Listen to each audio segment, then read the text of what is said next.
April 1st, 1945. Dawn breaks slowly over the western edge of Okinawa. Inside a reinforced limestone bunker, several Japanese officers sit in silence. Maps are spread across a wooden table. Pencils lie untouched. No one speaks. They no longer need to. The sound outside has erased the need for words. It begins as a distant thunder. Then it grows closer, heavier, relentless. Naval shells slam into the ridges with a force that shakes dust from the bunker ceiling. Artillery follows, rolling across the island in measured intervals, hour after hour. There are no gaps long enough to count, no pause long enough to breathe. By midday, the ground itself feels wounded. Trees snap, earth collapses, entire hillsides change shape. Communications lines fail one by one. Runners never return. Watches become meaningless when time is measured only by the next impact. Some officers press their palms against the bunker walls, as if to steady the island. Others stare at the maps, knowing the lines drawn on paper no longer match the land outside. This is not a bombardment meant to soften defenses. It is meant to endure longer than the men hiding beneath it, and it is only the beginning of a methodical strategy shaped long before this island was ever chosen. The Pacific War before the guns would not stop. Long before Okinawa became a name associated with endless artillery fire, the Pacific War had already settled into a brutal rhythm shaped by distance, doctrine, and belief. When Japan entered the war in December 1941, its military leadership did not envision prolonged defensive sieges under industrial bombardment. Imperial Japanese Army and Navy doctrine was built on speed, shock, and decisive engagement. Victory was expected to come quickly through aggressive offensives that would shatter enemy morale before material superiority could be brought fully to bear. The early months of the war appeared to confirm this confidence. Hong Kong fell in 17 days. Singapore surrendered in February 1942. American and Allied forces were driven from the Philippines. In each case, Japanese commanders observe opponents collapsing not because they were annihilated, but because they lost cohesion. The lesson, as Tokyo interpreted it, was simple: spirit outweighed firepower. This belief became institutional. Japanese military education emphasized seishin, the fighting spirit. Officers were trained to endure hardship as proof of moral superiority. Artillery, while valued, was not considered the decisive arm of warfare. Infantry action, close combat, and the willingness to absorb losses were seen as the true measures of strength. The Pacific Theater reinforced these assumptions. Dense jungles, volcanic islands, and limited infrastructure made the mass deployment of heavy artillery difficult. Japanese forces became adept at using terrain for concealment. Caves, tunnels, and reverse-slope defenses were not improvisations. They were deliberate responses to limited resources and the expectation of short, violent engagements. By 1943, however, the strategic environment had changed. The United States had absorbed the initial shock and begun mobilizing its industrial base at a scale unmatched in history. Shipyards launched new vessels faster than losses could sink them. Ammunition factories operated around the clock.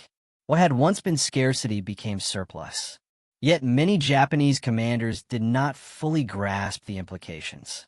Island defenses were designed to bleed an invader, not to withstand days or weeks of continuous bombardment.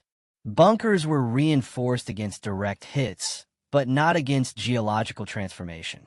Tunnels were cut into hillsides, assuming the hills would remain intact. Command posts were positioned with the expectation that communications would be disrupted briefly, not erased entirely. As American forces advanced across the Central Pacific, from Tarawa to Saipan to Iwo Jima, Japanese officers observed heavier naval gunfire than they had previously encountered. But even then, bombardments were often measured in hours, not days. The belief persisted that endurance alone could outlast any preparatory fire. Okinawa challenged that belief at its foundation. Unlike earlier islands, Okinawa was not merely a stepping stone. It was the final barrier between American forces and the Japanese home islands. Its loss would place U.S. bombers within direct range of Kyushu. Both sides understood this, and both prepared accordingly. Japanese defensive planning on Okinawa was overseen by Lieutenant General Mitsu Ushijima, commander of the 32nd Army. His strategy was defensive, layered, and deeply entrenched.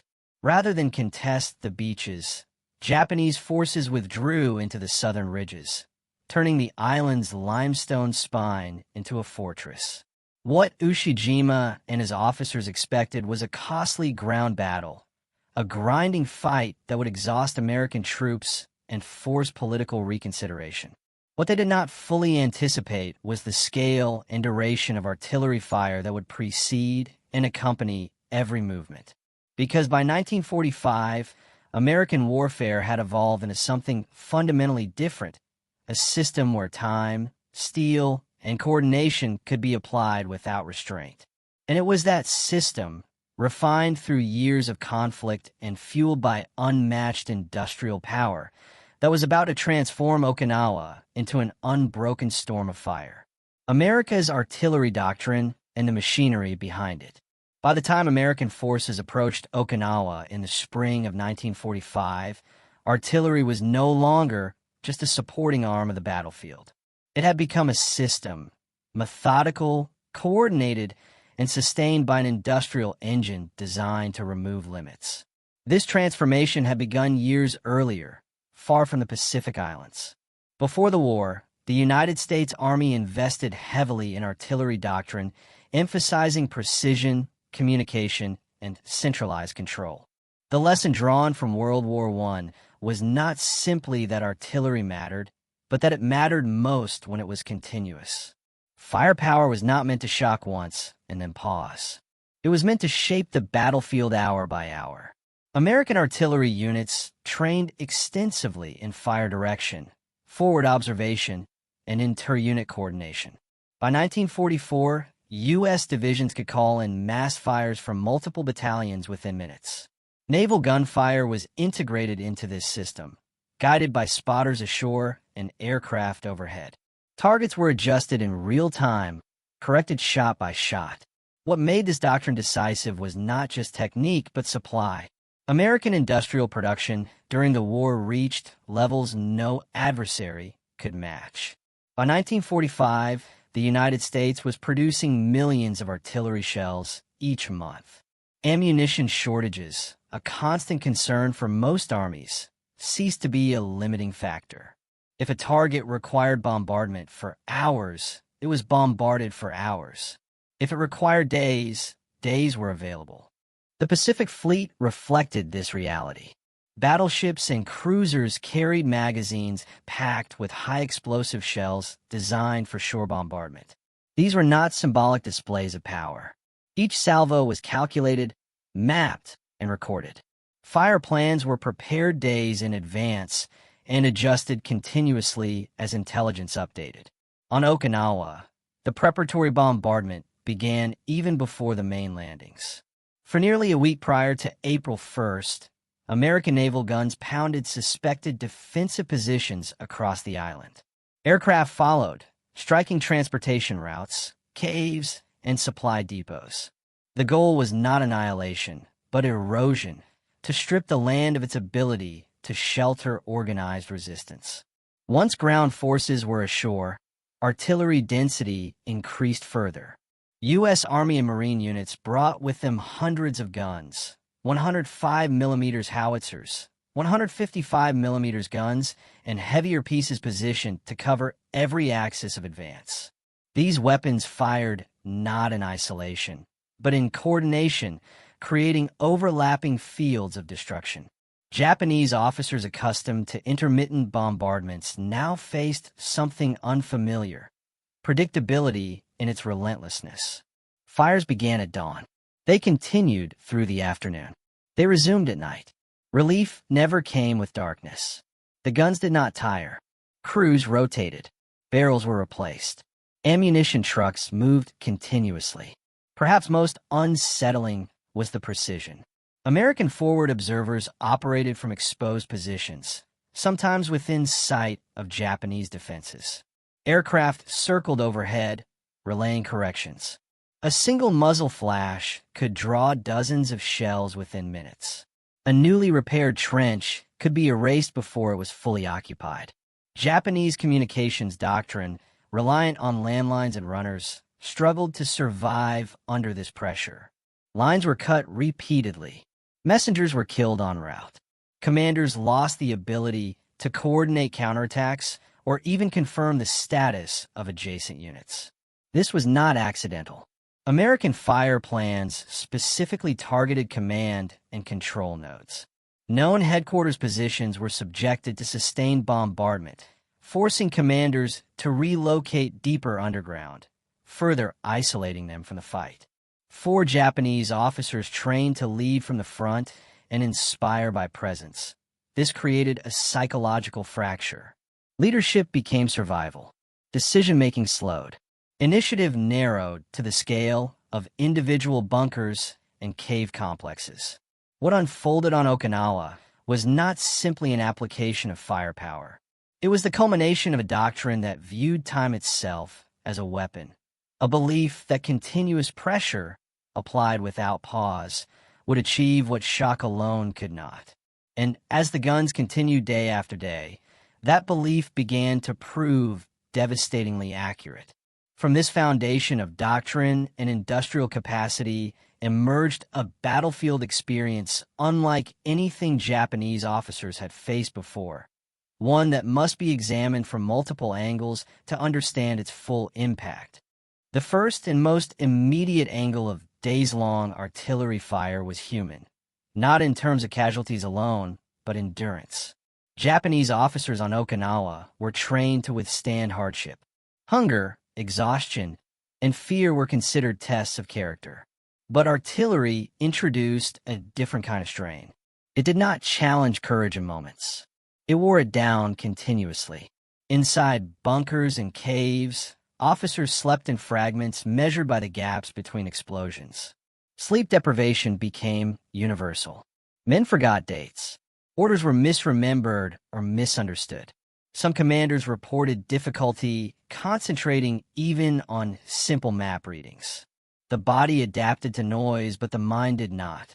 Each impact triggered involuntary reactions, tightening muscles, shallow breathing, repeated hundreds of times per day. This constant tension produced an unfamiliar psychological response. There was no visible enemy to confront, no opportunity for decisive action.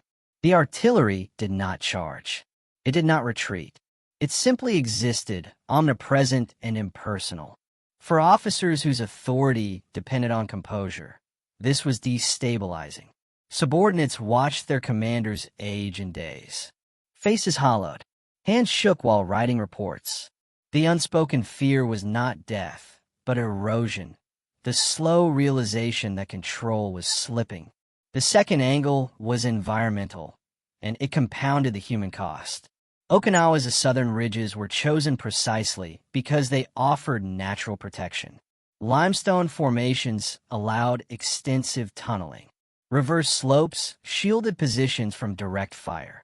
But sustained bombardment altered the terrain itself. Cave mouths collapsed. Drainage channels filled with debris. What had been cover became traps. Entire sections of ridge lines were flattened. Landmarks used for navigation disappeared. Maps became unreliable within days. Japanese artillery observers, already limited in number, lost reference points necessary for targeting. Even defensive positions carefully prepared over months were rendered unrecognizable. The earth itself became hostile. Dust filled the air continuously. Breathing grew difficult. Water supplies were contaminated by debris and explosive residue. In some positions, vibration from repeated shelling caused tunnel walls to crack, forcing troops to choose between exposure outside or suffocation inside. The psychological effect of this environmental collapse cannot be overstated. Defensive doctrine assumed static positions could endure. When the land failed, the doctrine failed with it. The third angle was time. Japanese officers were accustomed to thinking in terms of phases: bombardment, assault, counterattack. On Okinawa, these phases blurred into one unbroken experience. Artillery did not signal an impending assault. It accompanied every moment. Days passed without clear markers. Dawn and dusk lost meaning inside subterranean command posts. Watches were consulted obsessively, not to plan actions, but to confirm reality. Some officers later described the sensation as being buried alive while still fighting. This distortion of time eroded morale in subtle ways. Without pauses, there was no opportunity for recovery. Without recovery, even disciplined units began to fracture internally. Minor disputes escalated. Fatalism spread quietly, not as panic, but as resignation. And yet, even under these conditions, resistance continued. The technological angle of the bombardment reveals why endurance alone was no longer enough. American artillery on Okinawa functioned as an integrated network rather than isolated gun positions. Forward observers, often Marines or Army artillery officers, operated from exposed ridgelines or newly captured ground. Using radios that Japanese forces struggled to intercept or jam, they transmitted precise coordinates directly to fire direction centers. Within minutes, corrections were applied, and shells walked systematically across target areas. Naval gunfire extended this reach. Battleships positioned offshore fired 14-inch and 16-inch shells, weapons originally designed to destroy enemy fleets, now used to dismantle fortified terrain.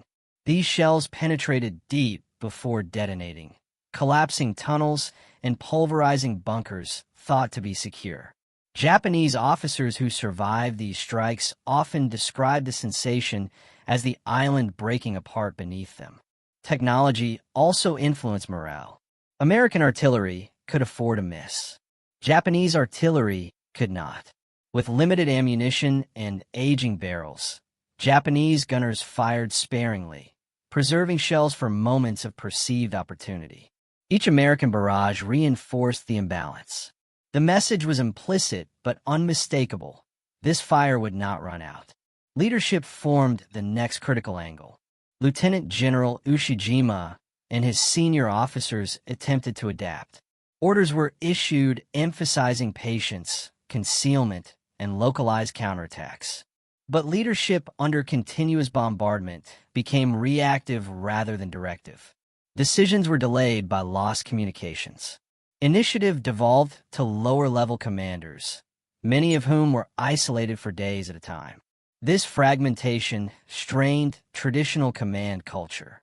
Japanese military hierarchy relied on clarity of intent and centralized planning. On Okinawa, intent was often known, but execution became impossible. Units fought bravely but disconnected. Counterattacks lacked coordination. Reserves could not be moved without attracting devastating fire. For American commanders, artillery simplified leadership challenges. Firepower compensated for uncertainty. When resistance was encountered, it was suppressed rather than maneuvered around. When intelligence was incomplete, areas were blanketed. This reduced risk but increased pressure on the enemy continuously. The enemy's perspective, the Japanese officer's view of American artillery, reveals the deepest psychological impact. What terrified many was not the violence itself, but its impersonality. There was no visible human decision behind each explosion, no discernible pattern that could be exploited. The guns did not respond to bravery. They did not hesitate before fortified positions. They treated all resistance equally. Reports from surviving Japanese officers after the battle often referenced the same realization. This was warfare conducted by an industrial system, not by individual will. Courage still mattered, but it no longer determined the shape of the battlefield. Some officers continued to believe that endurance would eventually impose costs unacceptable to the Americans. Others quietly understood that the balance had shifted irrevocably. The bombardment was not preparing for something else. It was the method itself. And as days of shelling turned into weeks, the pressure built toward a breaking point, a moment when defense could no longer be sustained in its existing form. That moment would come not with a single catastrophic strike, but with the accumulation of countless impacts, converging into a decisive turning point. By late April 1945, the bombardment of Okinawa entered a phase that even seasoned American commanders described as unprecedented.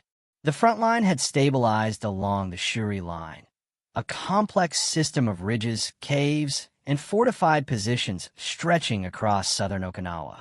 For Japanese commanders, this line represented the heart of their defense. If it held, the battle would grind on indefinitely. If it broke, there would be nowhere left to retreat. American intelligence identified Shuri not as a single position, but as an interlocking network.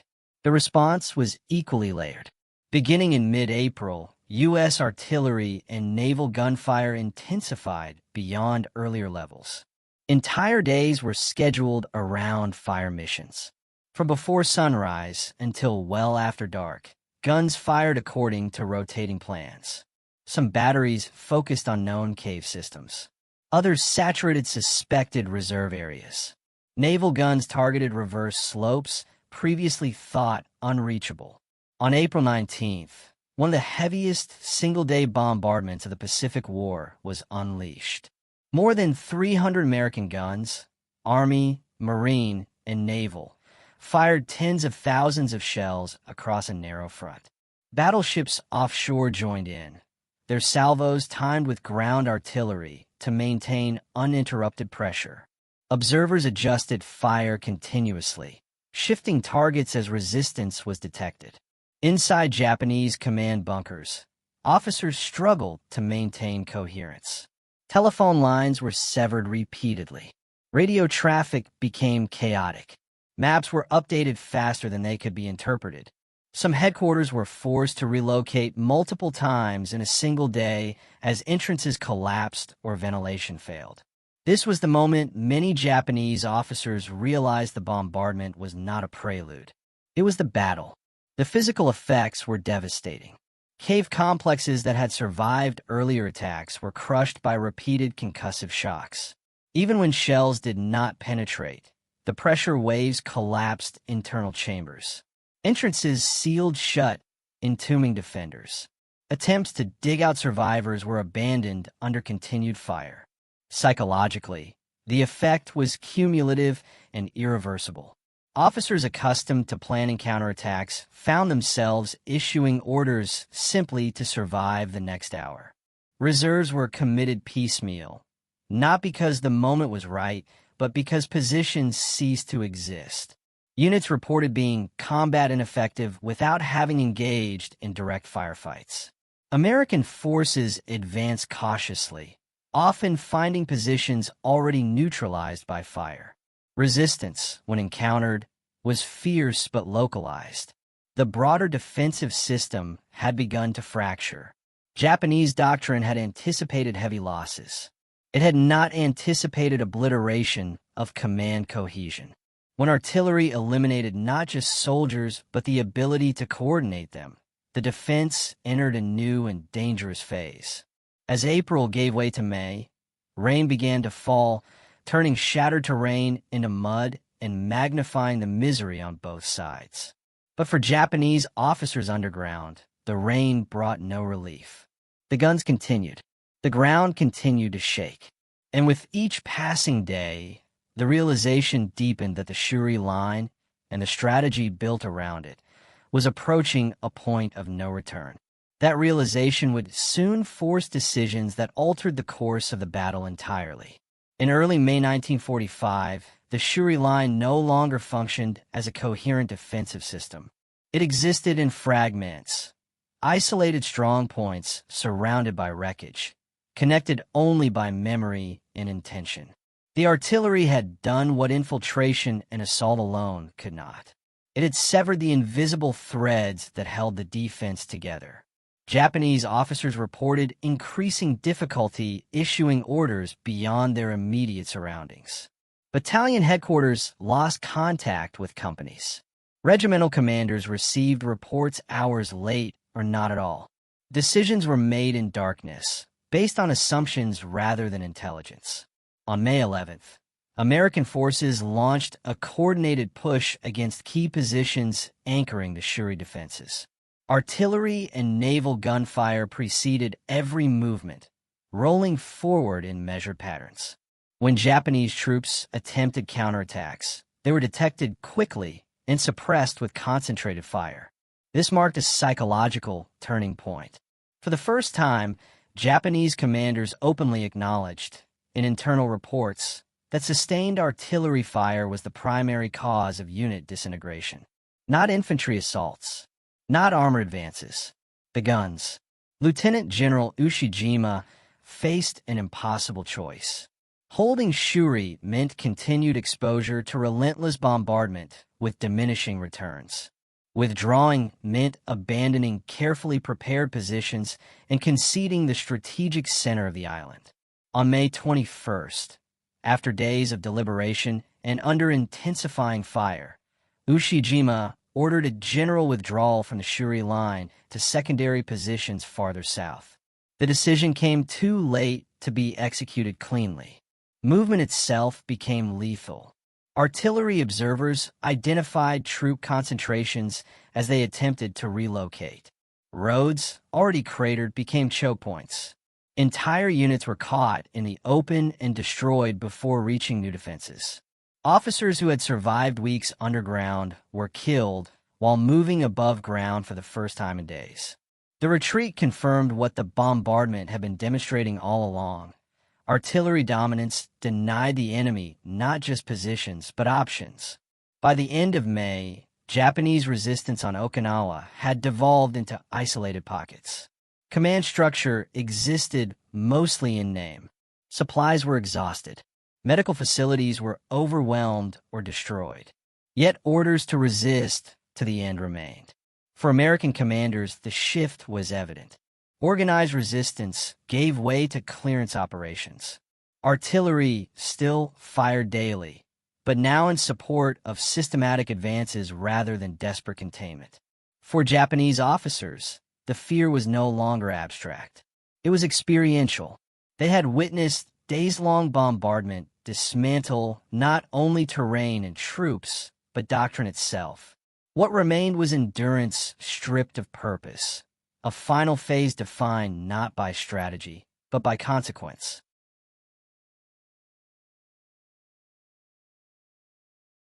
By early June 1945, the battlefield on Okinawa bore little resemblance to the island that had existed 2 months earlier.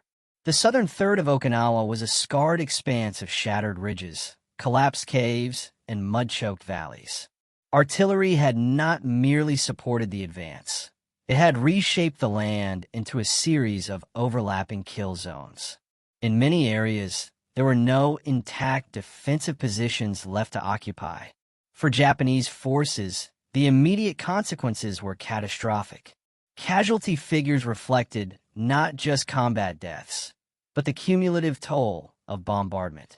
Thousands of soldiers were killed without ever engaging in direct firefights.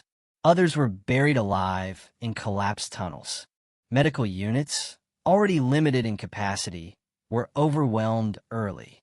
Many wounded died untreated as supply routes ceased to exist. Command cohesion had effectively collapsed. By mid-June, organized resistance was confined to small, isolated groups operating without coordination. Officers who attempted to regroup units found themselves leading handfuls of exhausted survivors. Rank mattered less than proximity. Leadership became situational, often lasting only hours before artillery fire eliminated positions again. American forces experienced the aftermath differently, but not without cost. While artillery reduced the need for costly frontal assaults, it did not eliminate danger. Clearing operations required infantry to enter caves and ruined positions, often under threat from surviving defenders. Casualties continued, though at a lower rate than earlier phases of the battle. The material expenditure was immense. U.S. forces fired hundreds of thousands of artillery rounds during the campaign. Naval vessels returned to resupply repeatedly. Barrels were replaced. Guns were repositioned forward as the front advanced. The logistical system absorbed these demands without slowing. Psychologically, American troops began to recognize the unique nature of what they were witnessing. The scale of destruction surpassed earlier Pacific battles. Entire villages were erased. Civilian populations suffered heavily, caught between fortified positions and bombardment zones. 4 Japanese officers still alive, the immediate aftermath brought clarity stripped of illusion. Reports written in the final weeks acknowledged that prolonged artillery fire had negated defensive depth. The belief that static fortifications could absorb punishment indefinitely was proven false. Yet even in this collapse, resistance did not vanish entirely. Some officers continued to direct small unit actions, ambushes, and night attacks. These acts were less about changing outcomes and more about fulfilling duty as they understood it. As June progressed, the battle approached its conclusion, but the effects of what had occurred extended far beyond the island itself. The sustained artillery bombardment on Okinawa had demonstrated something fundamental about modern warfare, and its implications would shape decisions made in Tokyo and Washington alike. When organized Japanese resistance on Okinawa effectively ended in late June 1945, the artillery fire did not simply fade into memory. Its impact traveled far beyond the ruined ridges of the island, reaching command centers, planning rooms, and the strategic imagination of both sides. For the Japanese high command, Okinawa was a revelation and a warning. Reports from surviving officers were blunt. They did not focus primarily on infantry tactics or air attacks. They emphasized artillery. Again and again, after-action assessments described the same conclusion. Sustained, coordinated bombardment had dismantled defenses faster than manpower could replace them. Fortifications failed not because they were poorly built, but because they were subjected to pressure without interruption. This realization struck at the core of Japan's defensive planning for the home islands.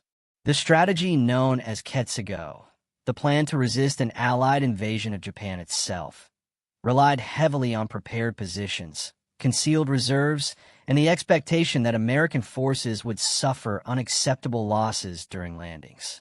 Okinawa demonstrated that before any landing force could be fully engaged, the terrain itself could be destroyed. Japanese officers now understood that future defenders would face not hours, but days or weeks of bombardment. The question was no longer whether courage could endure, but whether any system could function under such conditions. Psychologically, the effect was profound. Okinawa introduced a new form of fear into Japanese military consciousness. Not fear of defeat, but fear of inevitability. Artillery fire that did not pause suggested an enemy with inexhaustible resources. The traditional calculus of attrition no longer applied. Endurance had limits when time itself belonged to the attacker. For American planners, the lesson was equally clear. Okinawa validated the belief that overwhelming firepower could substitute for manpower in reducing fortified defenses. Artillery and naval gunfire were no longer seen merely as preparatory tools, but as decisive instruments capable of breaking resistance systematically. At the same time, the battle raised sobering questions. Despite unprecedented bombardment, Okinawa had still cost the United States tens of thousands of casualties. If such losses occurred on a distant island, what would happen on the Japanese mainland, where defenders would be more numerous and civilians more exposed? These questions would soon intersect with other forms of destructive power under consideration in 1945. In the immediate aftermath, Okinawa became a case study. Military observers documented shell densities, durations of fire, and their effects on fortified terrain. The battle influenced artillery planning manuals and reinforced the integration of naval gunfire with ground operations.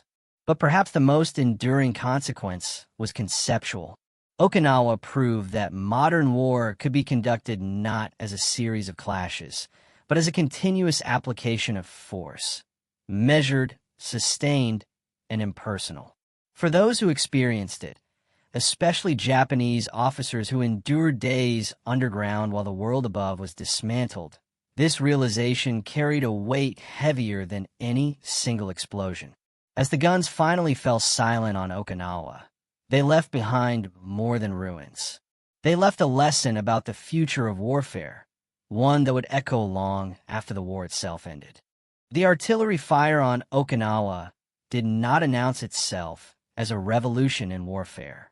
It arrived as sound, vibration, and dust, measured in hours that became days, and days that blurred into endurance. For Japanese officers who lived beneath it, the experience shattered assumptions carried from earlier wars. Courage remained, discipline remained, but they were no longer enough. The battlefield had shifted from one shaped by moments of decision to one shaped by sustained pressure, applied without pause. What terrified them was not merely destruction, but certainty. Artillery that did not tire transformed time into a weapon. Each passing hour weakened not just positions, but purpose. Strategy dissolved when communication vanished. Leadership strained when survival replaced command. The earth itself ceased to offer protection. Okinawa revealed that modern war no longer required constant confrontation. It required systems, networks of steel, logistics, and coordination that could apply force relentlessly, impersonally, and with precision. In that reality, human endurance met an opponent it could not exhaust. For the United States, the lesson was complex. Firepower saved lives by reducing assaults, yet it also demonstrated the immense cost required to defeat a determined enemy. The ruins of Okinawa became both proof of capability and a warning of what future battles might demand. For history, Okinawa stands as a moment when warfare crossed an invisible threshold. Not because something new was invented, but because something became undeniable. When industry, technology, and time align, resistance could be worn down without a single decisive blow. And in the silence that followed the final shell, what remained was not triumph or defeat alone, but a stark understanding of how modern war consumes everything beneath it, one measured impact at a time.